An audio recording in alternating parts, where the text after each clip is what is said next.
Olá, saudações a todos.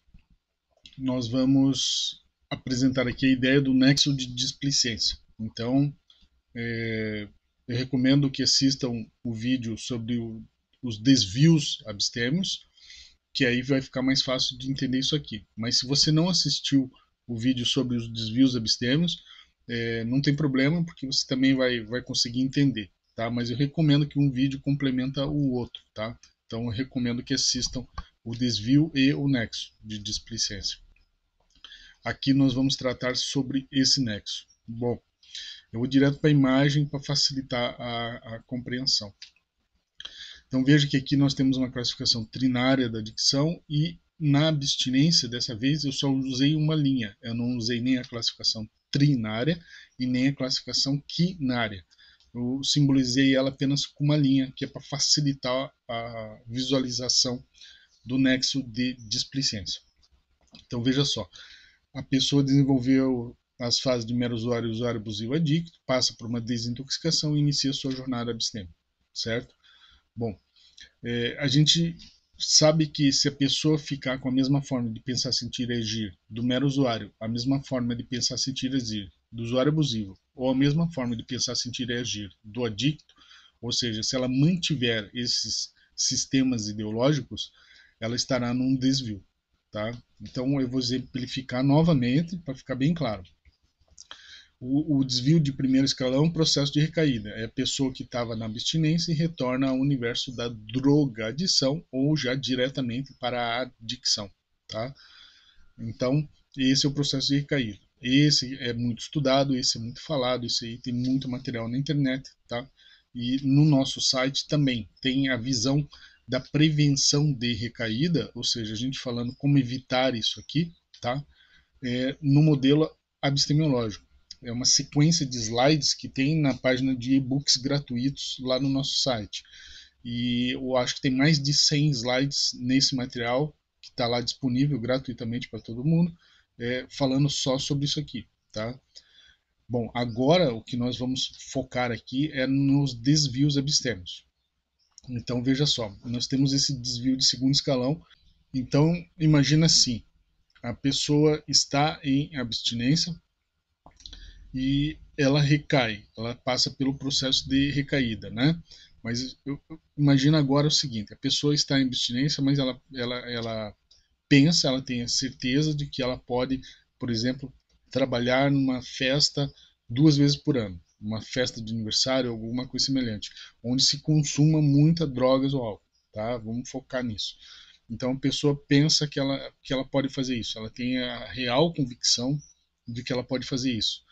Então, como ela vai se expor 2 ou 3 vezes no ano e ela acredita que ela pode se expor sem problemas maiores, a gente pensa que isso pode ser um desvio de segundo escalão.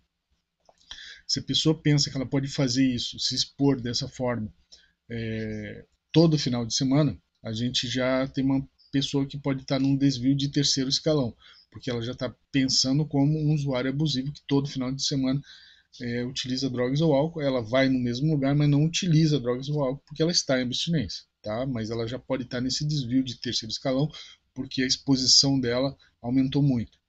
E o quarto escalão a gente teria aquele adicto que hoje trabalha com traficância legal ou ilegal. Era o alcoolista que hoje trabalha numa distribuidora de bebidas, ou seja, a frequência e a exposição dele é muito intensa nesse desvio. Tá? Ele está todo dia em contato com a substância de eleição que trouxe ele até, conduziu ele até essa fundo do poço lá da adicção. Tá? Mas agora ele está em abstinência, só que trabalha com a distribuição dessa bebida. Então nós podemos, se ele acredita que ele pode fazer isso, que não existem maiores consequências para isso, ele está nesse desvio de quarto escalão. Não tem nada de certo ou errado, são fenômenos que ocorrem, tá? São abstêmios que têm longos períodos de abstinência e que podem estar nesses desvios, né?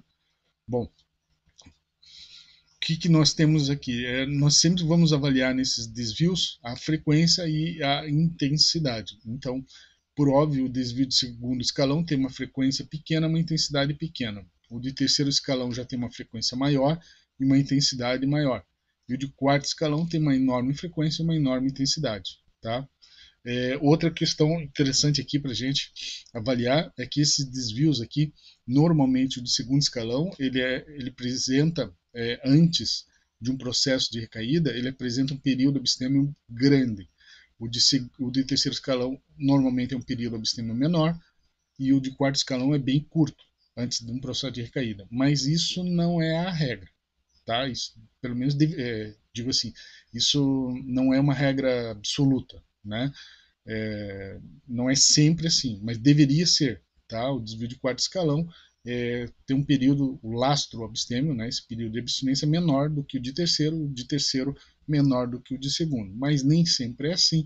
Nós temos abstêmios num desvio de quarto escalão, eu mesmo conheço, que trabalha 20 anos numa distribuidora de bebida, e eu conheço um que tem mais de 20, eu acho que já está quase 25 anos de abstinência, que trabalha num bar que vende só bebida alcoólica, só pinga mesmo, aqueles botequinho, e ele era alcoolista, mas ele está 25 anos de abstinência, trabalhando nesse local e vendendo a bebida que antigamente ele consumia.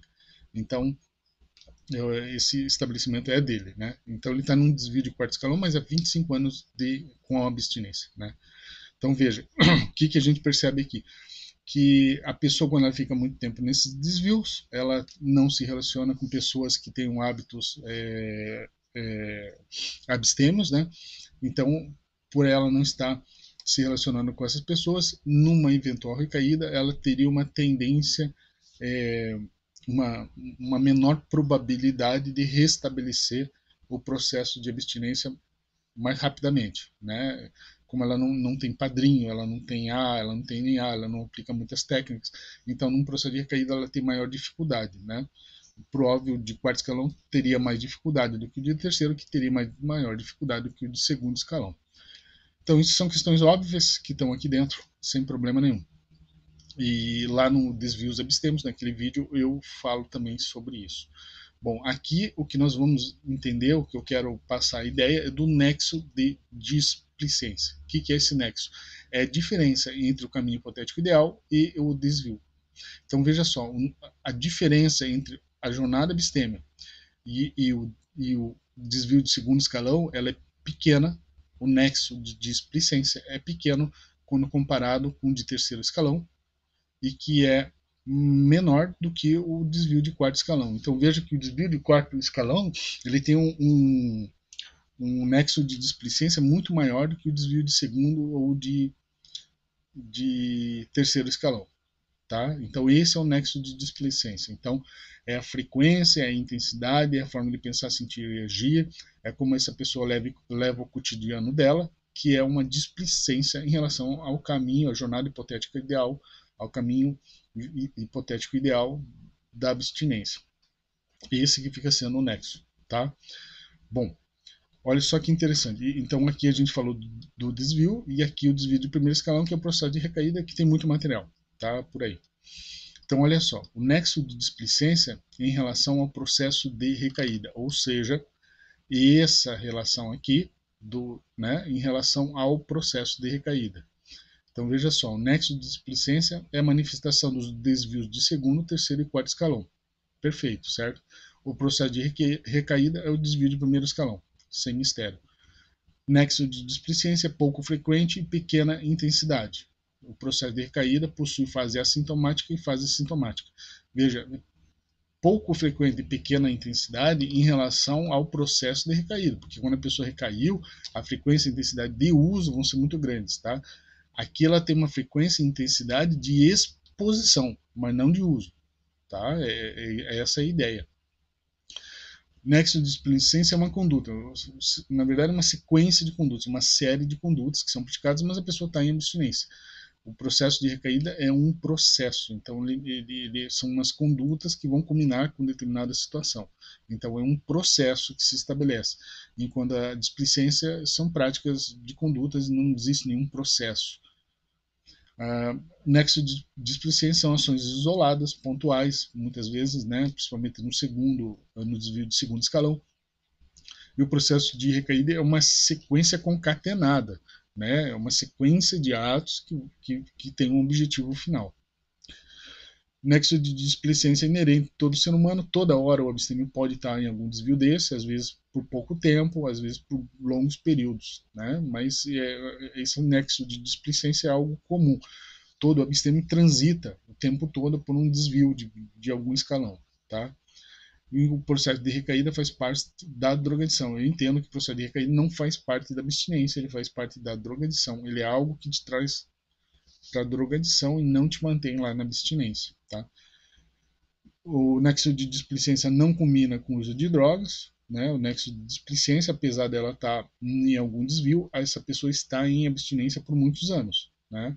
O processo de recaída não, a fonte, o final do processo de recaída de uma estrutura, imagine uma estrutura piramidal, onde a ponta lá do processo de recaída é a reintoxicação física. Então, ele culmina com essa reintoxicação física, com o reuso de drogas ou álcool, coisa que o nexo de displicência não culmina. O nexo de displicência, a pessoa está em abstinência, embora esteja com uma enorme displicência. Nexo de displicência pode gerar gatilhos, óbvio, tá? A pessoa aumenta a exposição dela, a intensidade e a frequência da exposição ao uso de drogas ou álcool, ela vai disparar diversos gatilhos mnemônicos ali, né? Pode ser olfativo, auditivo, visual e tudo mais, né? Ela vai disparar porque ela vai ver as pessoas consumindo drogas ou álcool e isso acionará inexoravelmente gatilhos nela. Processo de recaída também tem gatilhos, tem fissura, tem essas situações todas, né? Bom, nexo de displicência demonstra reservas mentais. Então, a pessoa com reservas, ela estará nesse nexo, nesse desvio, tá? Então, o nexo de displicência, ele tem dentro de si a ideia das reservas mentais, tá? O processo de caída, além de reserva, tem essa inabilidade da aplicação de técnica, descaso com processo de abstinência e tudo mais. Então, o processo de recaída é outra coisa, é um pouco mais grave.